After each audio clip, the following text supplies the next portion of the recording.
Bienvenidos a Psicocenter, un espacio de orientación, análisis y divulgación de temas desde el punto de vista de la psicología. Así que te invitamos a seguir viendo el video y no olvides darle like y suscribirte al canal. El día de hoy te hablaremos sobre la enfermedad de Alzheimer, que es la forma más común de demencia y posiblemente explica entre el 60 y 70% de los casos. Es una enfermedad neurodegenerativa. Estas se caracterizan por alterar el funcionamiento cognitivo, emocional y conductual de las personas afectadas.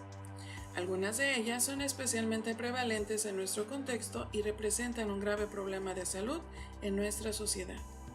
En la enfermedad de Alzheimer, las neuronas que modulan la memoria mueren. El sujeto con esta enfermedad muestra, además de la pérdida de memoria, la incapacidad de desarrollar tareas comunes como vestirse, bañarse, hablar, etc. Aunque no todas están asociadas al envejecimiento, este suele ser un factor de riesgo relevante. El incremento de la esperanza de vida ha llevado asociado una mayor incidencia de deterioro cognitivo y algunos tipos de demencia. En 1901, Alois Alzheimer en Frankfurt examinó a una mujer demenciada de 51 años. Unos años después, cuando Alzheimer estaba en Múnich, la paciente murió y se realizó una autopsia. En el curso del examen microscópico, Alzheimer detectó dos tipos de lesiones patológicas, conocidas como ovillos neurofibrilares y placas seniles amiloides. Estos datos se comunicaron en 1906 en un congreso y se publicaron en 1907. En 1908, en la octava edición de su manual de psiquiatría, Kraepelin comenzó a referirse a esta condición como enfermedad de Alzheimer. La enfermedad sigue una evolución progresiva que dura de 5 a 10 años o más. Se sabe que las personas con Alzheimer desarrollan depósitos anormales de proteínas que forman las placas amiloides. Estas proteínas, que son malignas, afectan el funcionamiento de las neuronas, las cuales con el tiempo pierden la capacidad de comunicarse entre sí hasta que finalmente mueren. La enfermedad de Alzheimer afecta las cualidades más características de la especie humana: memoria, razonamiento, abstracción y lenguaje. Una zona del cerebro, el hipocampo, parece tener un papel crucial en la memoria en sí, mientras en la corteza frontal y otras zonas de la corteza cerebral se integra la información almacenada y se generan, por mecanismos mucho menos conocidos, el razonamiento y la abstracción. En etapas posteriores, el daño neuronal iniciado en una región del cerebro se propaga a otras estructuras cercanas. Una de ellas es el hipocampo, esencial en la formación de recuerdos.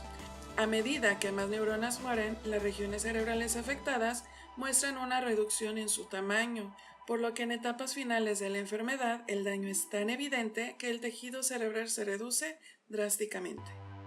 La enfermedad de Alzheimer, al atacar fundamentalmente el funcionamiento de la memoria, desencadena un deterioro intelectual progresivo que pierde al individuo en una niebla de confusiones, hasta volverlo incapaz de recordar cómo y por qué se halla donde está, de saber quién es y quién ha sido, y de reconocer la identidad de las personas y los objetos que lo rodean. Inhabilitado para guardar en su memoria los más elementales puntos de referencia, desaparece su sentido del tiempo y del espacio. El lenguaje, como actividad eminentemente asociativa, nombre, objeto, sujeto y acción, se deteriora en el momento mismo en que la memoria se pierde, aun cuando la adquisición de dicho lenguaje se haya consolidado desde la niñez. Su poder de razonamiento, con su lógica derivada de la asociación de conocimientos previos para enfrentar situaciones nuevas, se ha perdido. De acuerdo con la edad de inicio, se diferencian dos grandes tipos de Alzheimer: las formas de inicio temprano, presenil, que comienzan antes de la edad de 65 años, y las formas de aparición tardía, senil, que empiezan después. En la mayoría de los casos, la enfermedad de Alzheimer es una enfermedad compleja y multifactorial que resulta de la interacción de varios factores determinantes, principalmente genéticos, pero también ambientales, en su mayoría desconocidos. Por otra parte, el componente genético en sí mismo es complejo y heterogéneo. Complejo porque no existe un modelo único o simple que explique el modo de transmisión de la enfermedad, y heterogéneo porque las mutaciones genéticas o polimorfismos pueden interactuar unos con otros y con los factores ambientales. El Alzheimer progresa en tres fases. 1. Etapa temprana, también llamada inicial, en la cual una persona puede funcionar de manera independiente. Aún puede desarrollar tareas como conducir, trabajar o realizar actividades sociales. Sin embargo, inician los problemas de memoria, que pueden ser tan simples como olvidar el nombre de ciertos objetos o lugares previamente ya conocidos.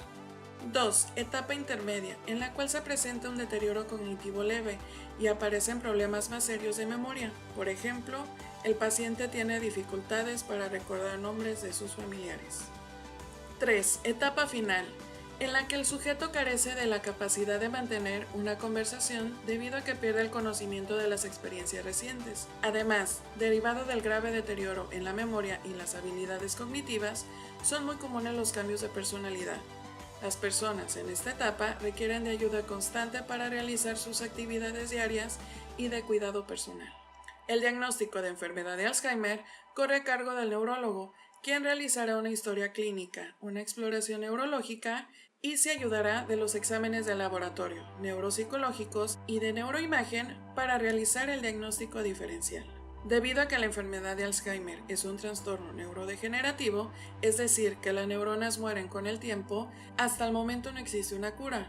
Por lo pronto, hay tratamientos para retrasar el daño y mantener las funciones mentales óptimas en el individuo enfermo.